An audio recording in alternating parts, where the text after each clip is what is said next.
আমরা আজকে সুন্দরবনের একেবারে শেষ সীমান্ত আমাদের বালি দ্বীপের মথুরাখণ্ড গ্রামে এখানে এসেছি।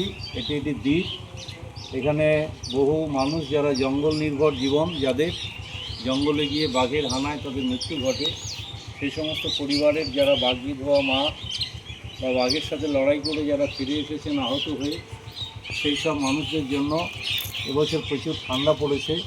আমাদের ভয়েস অফ হিন্দুস্তানের মুখপত্র কৌমুদকী বলে একটি প্রতিষ্ঠান আছে, সেই প্রতিষ্ঠানকেও আমরা ধন্যবাদ জানাই, যাদের পক্ষ থেকে আজকের আমরা এই অনুষ্ঠানটা এখানে করছি এবং আপনাদের জন্য এই শীতে সেই চাদর পেয়ে আমরা তাদেরকে ধন্যবাদ জানাচ্ছি। এখন আমরা আপনাদের হাতে এই চাদরগুলো তুলে দিচ্ছি।